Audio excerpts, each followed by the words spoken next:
Ezequiel Gil Lezama, y está con nosotros por teléfono. Ezequiel, estás ahí, ¿no es cierto? Sí, ¿qué tal? Buenas noches, Sergio. ¿Qué tal? ¿Cómo estás? ¿Todo bien? Bien. Bien, acá, disfrutando del fin de... ¿Cómo, Por suerte. ¿Cómo está Buenos Aires? Porque acá hace frío, llueve, está neviscando, está todo lleno de barro.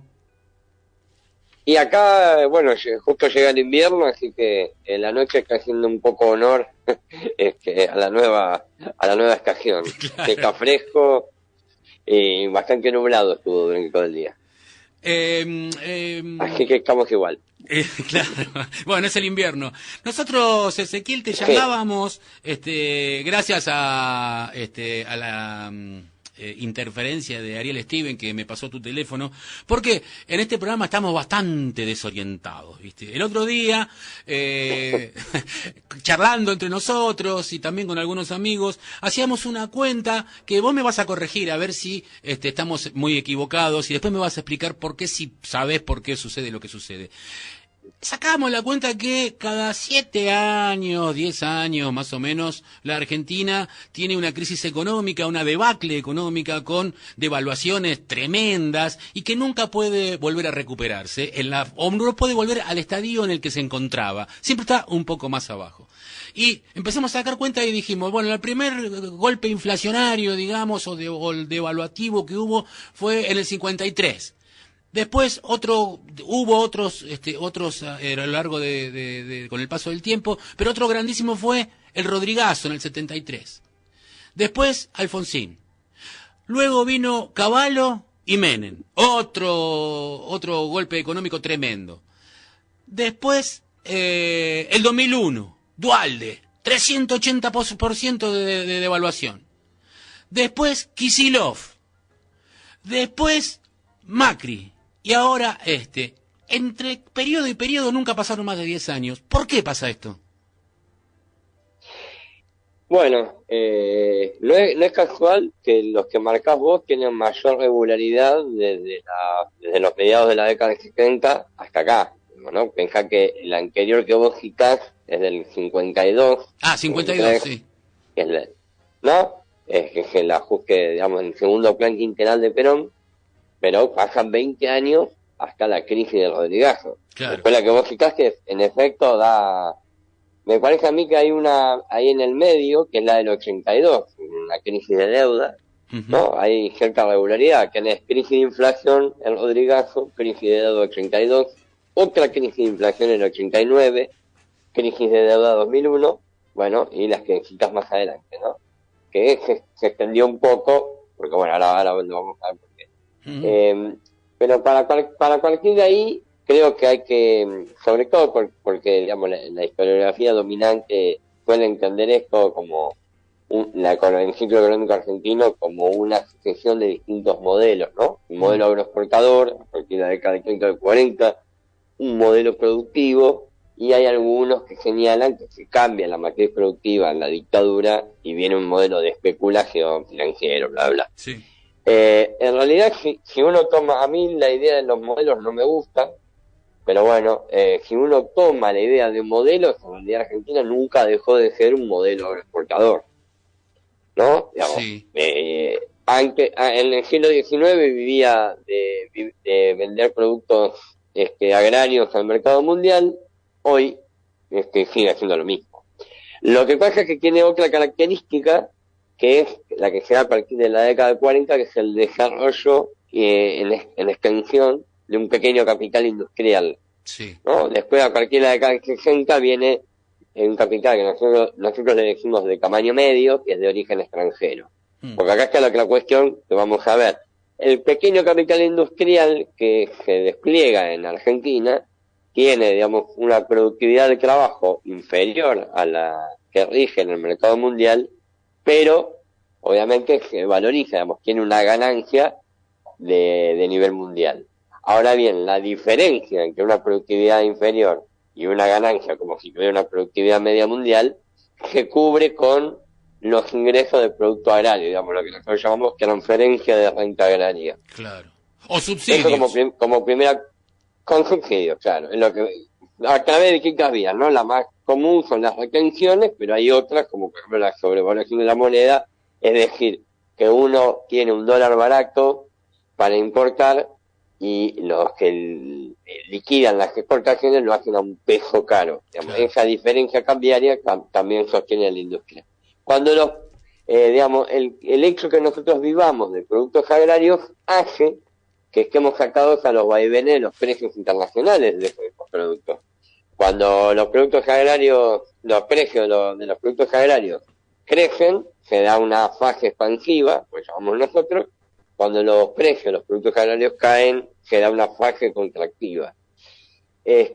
Ahora bien, a partir de la década del 70, lo que sucede, por eso el Rodrigazo creo yo es el primer paso, es que se da un cambio, digamos, hay una revolución en la base técnica de trabajo a escala mundial, que es el régimen de gran industria, digamos, que provoca un montón de innovaciones, tanto en la industria como en la robotización, la automatización, la informática, y también en el agro, es decir, la rotación de cultivos, el empleo de herbicidas más eficientes, el tema del riego, en fin, hay un montón de cuestiones. Eso hace que, digamos, la ventaja natural, porque nosotros somos muy productivos en el agro por ventajas naturales, no por otra cosa. Tenemos la pampa húmeda. Eso hace que, claro, con eso ya acá. De hecho, nosotros acá en casa tenemos una parra que da uvas, y en algún momento habremos tirado una semilla de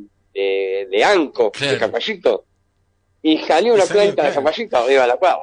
Bueno. Un amigo mío dice, si no tuviéramos la pampa húmeda seríamos Haití. No sé, sí. Es una exageración, pero vamos camino igual a Haití. No sé, vamos camino igual aquí. Pero bueno, esta innovación en el agro provoca que las mercancías agrarias, digamos, se abaraquen a nivel mundial. Claro. Entonces ahí lo que somos competitivos. Estamos viendo es que aquí, claro, se achica esa ventaja que teníamos, entonces se achica el ingreso de los productos agrarios. Por lo tanto, se achica toda la estructura productiva local. Claro. Por eso, a partir de la década de 70, digamos, vivimos en un contexto de contracción de renta agraria general. Entonces, y ahí lo que vemos es este gran cambio. Antes había fases expansivas que eran prolongadas, como vos señalás, que del 52 al 75 se vivió más o menos bien, y ahora tenemos fases expansivas más débiles y fases contractivas más profundas.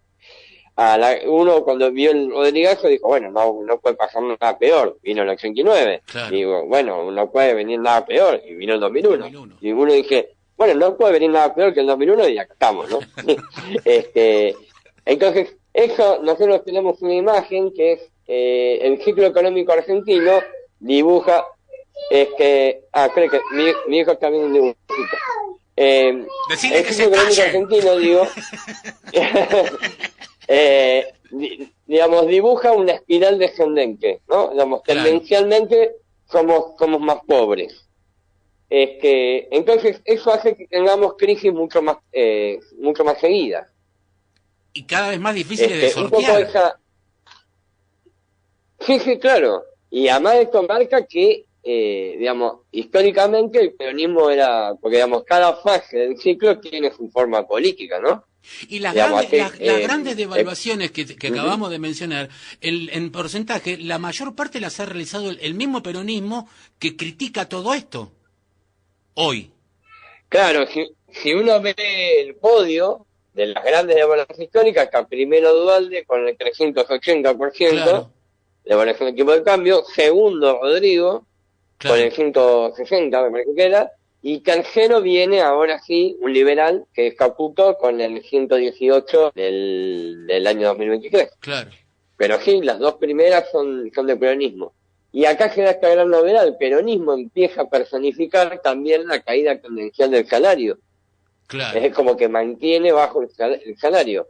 Por lo tanto, lo que demuestra es que tenemos, primero, que no hay dos modelos enfrentados de país, por más que ellos se vean a sí mismos de esa manera, sino que peronismo y liberales no son más que las dos caras de la misma moneda. Claro. El peronismo normalmente tiende a ser la forma política de la fase expansiva, ¿no? Donde como crecen los ingresos por productos agrarios, crece el capital, hay mayor demanda de trabajo, crece el salario, se expande el gasto público. Claro, Cuando viene la unos fase añitos. contractiva, que ahora, Unos añitos. unos añitos, claro. cada vez más, cada vez más chico, débil. cada vez Pensemos más- que hubo del 73 al 74, del 84 al 85, y después sí, una más prolongada, que es la del 2002 hasta 2009, ¿no? Después de Sí. sacar todo pedazo.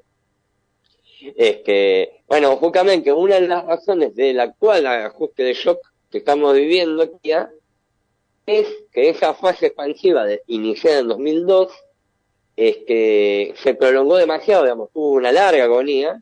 Piensen que el debate en torno a si había que hacer ajuste de shock o ajuste gradual lo iba ganando el gradualismo, Sí. con lo cual se exacerbaron todos los elementos de la crisis, ¿no? Digamos, acuérdense, vos lo señalaste, que en la devaluación que hace Kicillof en 2014, la sintonía fina que decía Cristina, explica que el peronismo tiene esos eufemismos para ellos nunca ajustan, No. hacen sintonía fina Claro. o tienen prolijidad fiscal. Claro. Pero bueno, no ajustan nunca. Así que Pero bueno, esto no es una cuestión de bondad y de maldad. Esto es porque es un proceso que se da dentro de un mismo proyecto económico, dentro de un programa económico, ¿no? Entiendo, así. son además en condiciones ya internacionales, que no dependen de nosotros, Claro, digamos. claro. Por ejemplo, la desindustrialización se culpó en su momento como al neoliberalismo, ¿no? Y lo que uno ve, hoy incluso está mucho más presente, digamos, a nivel mundial el movimiento de capital tiende a desplazar capitales industriales de los lugares donde antiguamente estaban, Europa, Estados Unidos, Argentina también, Claro. a Asia, Claro, ¿no? China. Sea China, sea, bueno, ahora India y Vietnam son las nuevas estrellas del mercado mundial. Claro. Esperemos que India repita el proceso que hizo China en los 2000, así nosotros podemos vivir una nueva fase expansiva, Claro. y estar un poquito mejor, pero bueno, está complicado. Pero veamos, gobierne quien gobierne, no se altera el ciclo económico. Eso es creo que lo importante para remarcarlo, ¿no? Claro. Digamos, que no depende de liberales o peronistas. Y Los dos son lo mismo en ese sentido. ahora, entendiendo esto, ¿no? Entendiendo esto que lo podemos ubicar dentro de un proceso histórico enmarcado dentro del desarrollo Ujú. capitalista del siglo XX y del siglo XXI. ¿Qué rol juega la clase trabajadora? ¿Cómo hacemos los laburantes para ¿qué hay que hacer? Capaz que vos no sabés. Este programa se llama Distópico Malabares, así que te podés imaginar, nosotros estamos en bola. Bueno, Digo, podemos hacer algún malabar. ¿Por dónde pasaría, digamos, un proyecto, un plan? ¿Cómo tendría que...? Porque no hay, digo, ¿no? Si hubiera, pero uno no ve que al plan neoliberal o liberal, al programa, mejor dicho, porque es un programa, se le oponga un programa revolucionario, como si hubiera pasado, había en la década del 70. Eran pocos, pero había un programa, dos programas que se enfrentaban. Acá no hay un programa que enfrente. No lo veo. No, yo creo que, bueno, en primer lugar creo que lamentablemente, o bueno, digamos, toca esto, digamos, tanto peronistas como liberales, es decir, las distintas fracciones capitalistas son dos movimientos reaccionarios en el sentido de que tienden los dos a empobrecer a la población en general, ¿no? Y forman parte, son protagónicos, activos, de esta espiral descendente que decíamos antes. Claro. Por lo tanto, ahí no hay salida para la clase en su conjunto. Ahora, después lo que debiera ser la salida, vemos que es una izquierda, la estuvimos viendo estos días, confirmando el paso, digamos, que han cruzado la frontera de clase, Sí. que han aliado al peronismo directamente. Hablando con un Pero amigo. bueno, Hablando con un amigo decía, no sé, cuando yo era pibe, si dos burgueses se metían en cana, comprábamos pochoclo y nos cagábamos de risa, porque teníamos perfectamente identificado Claro. que esos burgueses no estaban a favor nuestro ni eran parte de nuestros intereses. Hoy la izquierda sale a defender a los burgueses que se pelean entre ellos. que es una locura. Es una locura. Una locura. Porque yo la cada vez pensaba, digo, bueno, voy a verlo desde la perspectiva de ellos. Me olvido de lo que yo pienso. Y digo, ¿bajo qué razón uno podría marchar a favor del PJ? No hay. O sea, no Claro, sé. no hay claro. Puede ser que haya un golpe de Estado, en un golpe de Estado, pongamos, bueno, salimos y marchamos Claro. con los radicales y con los peronistas en defensa de la democracia, pongámosle, pero no veo otro escenario, pero bueno, digamos, ahí tenemos una izquierda que, a mi juicio, más allá de esta chicana, Sí, es peronista, primero porque expresa fracciones obreras, normalmente estatales, que están acá hacia la reproducción del statu quo, digamos. Segundo, porque tiene, a nivel programático, es nacionalista, en el sentido de que tiende a ver el mundo, la realidad, a partir de una perspectiva nacional, ¿no? Por aquello de la teoría del imperialismo y los sí, países oprimidos y países opresores, en lugar de ver el asunto desde la perspectiva de clase. Y tercero, me parece que tiene además un programa que es reformista, es decir, una clase que de alguna manera reproduce un rol pasivo, en tanto lo único que hace es plantear demandas inmediatas.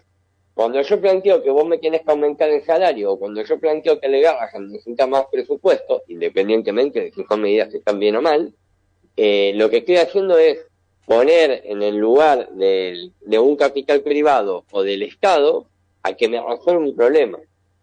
claro, Obviamente es necesario en un momento, pero mientras la clase obrera siga y los partidos que la expresan sigan pensando de esa manera, que a partir de las diferentes luchas parciales o luchas por reivindicaciones inmediatas van a hacer algo más que luchar por las inmediatas, bueno, no vamos a ir a ninguna parte. Entonces, yo creo que parte de la cuestión está en esto, en entender primero que hay que romper el ciclo. Es decir, no cabe posibilidades de políticas reformistas, ¿no? Porque no nos claro. gusten y seamos radicales, sino que vemos que objetivamente gobierno el peronismo, gobierno los liberales, la Argentina se empobrece cada vez más. Claro. Por lo tanto, eso lleva a adoptar un rol activo, no quiere decir que no haya que luchar por demandas mínimas, pero sí a decidirnos, digamos, a tomar en nuestras manos esto, porque si no lo arreglamos nosotros, ellos no lo van a arreglar. Como Claro, decías vos, vamos a hacer camino a Haití, claro, claro. pero ya lo estamos padeciendo, digamos, porque Argentina se está transformando ya en un país que va a ser, o sea, va a ir a tender a desmantelar la estructura industrial, a ser un país de servicios y además y con una economía primaria. Sí, sí. Digamos, más parecido, ¿no? A los países latinoamericanos, es decir, sin lo que se llama clase media, es decir, con obreros bien pagos. A mí Bueno, eso va a tender a desaparecer. se me plantea también otro interrogante y te lo comparto. Esta descripción que haces me parece que es muy certera, anclada en datos empíricos, históricos, pero observo la clase trabajadora, en la cual me incluyo, soy hijo de laburante, seguramente vos también, y seguramente vos sos docente, seguramente sos laburante, no, seguramente. Uno ve lo que ve que nuestra clase está fragmentada, está dividida, vos pensás que el 40% más o menos de la clase trabajadora trabaja en negro, no tiene beneficio, no tiene obra social, no tiene aguinaldo, no tiene vacaciones. ¿Cómo hacemos para recomponer la clase trabajadora? Y poder así tratar desde allí construir algo alternativo. Obviamente es un escenario complicado porque la fragmentación de la clase provoca que haya distintos universos dentro del mismo colectivo. Claro. ¿No? Digamos, no es lo mismo la realidad de un trabajador registrado privado que la realidad de un trabajador estatal registrado, que es la misma que un trabajador estatal precarizado, que es la misma que un informal, que es la misma que un desocupado, que es la misma que de un obrero que vive directamente de la calidad. Claro. Son distintos universos en una misma clase social. Yo creo que en este sentido, digamos, llevar adelante lo que sería una posición revolucionaria como es la solidaridad universal y representar los intereses del conjunto de la clase, no lleva obviamente a plantear cuestiones que a veces tienden a chocar entre sí. Entonces, representar todo ese universo en una misma consigna es bastante complejo. En ese sentido habrá que ir eligiendo, digamos, aquellas fracciones que tengan mayor potencia, que lo que se crea, lo que uno ve también es la degradación, ¿no? Digamos, nosotros le llamamos los aqueductos productivos, digamos, que es la capacidad de trabajo de la clase. Claro. Donde directamente hay mucha gente que viene de generaciones viviendo del asistencialismo estatal, que directamente la han despojado de su humanidad, ¿no? Claro. La característica principal del ser humano es la característica de saber trabajar. Claro. Bueno, hay gente que directamente no puede trabajar. Esa será una tarea para el futuro gobierno obrero. Claro. Tratar de, obviamente, ampliar la educación para dotar de esos aqueductos que perdieron. ¿Cómo hacerlo? Bueno, esto es difícil, la verdad que es muy complejo. Pero por lo menos apuntaría... Claro, hay que tenerlo, hay que visualizarlo por lo menos. Caja de herramientas. Por lo menos hay que tenerlo en cuenta. Sí. Cajas de herramientas para el debate, ¿es un intento de esto, para lograr esto? Digo, porque la pregunta viene, ¿cómo surgió? Uno se encontró en internet con ustedes de pedo, y bueno, ahora que te tengo a tiro, bueno, ¿cómo surgió? ¿Quiénes son? ¿Cuál es la propuesta? Nosotros empezamos después de la pandemia, un poco preguntándonos por qué la izquierda no había crecido durante el macrismo, ¿no? Un poco un escenario muy, muy similar a este. Y empezamos con la idea de, nunca se cumplían los 10 años del Frente de Izquierda, y la idea era, cuando habíamos muchos compañeros que veníamos de esas experiencias, la idea era preguntarnos si lo que decía el Frente de Izquierda estaba bien, y balancear un poco su actividad. Y en ese sentido avanzar en los debates, uno de ellos sobre el tema de qué tipo de país es este. Claro.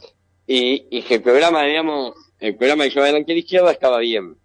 Bueno, eso nos llevó a un largo tiempo de investigar, pensar, debatir, reflexionar. Estudiar, supongo, también, ¿no? Y hoy, estudiar, claro, nosotros estudiamos mucho, yo veo cuadros todo el día. Claro. Ya es como una manía. Así que eso nos llevó a, bueno, ir avanzando. Quisimos dar algunos pasos apurados, no nos salió, nos vemos que volver a replantear. Y hoy nos encontramos en un momento en el cual me parece que hay que dar un paso al frente. Estamos, en la semana vamos a convocar un encuentro abierto de simpatizantes, militantes, todo aquel que quiera participar, justamente para creo que hay que dar el paso de lo que hoy se necesita con con esta cruzada de frontera que ha hecho la izquierda, insisto, con una cruzada de frontera de clase. Sí. Creo que hay que construir un nuevo espacio y una nueva herramienta política. O sea, y prepararnos, como decía.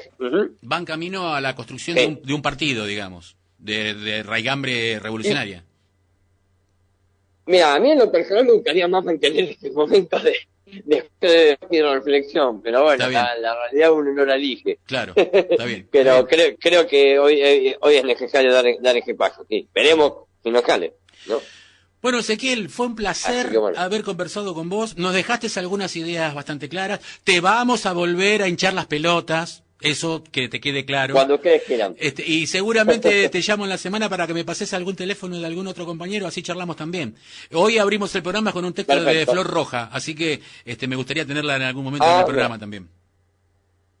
Bueno, no hay problema, después que más en contacto. Dale, un abrazo grande y hasta la próxima. Dale.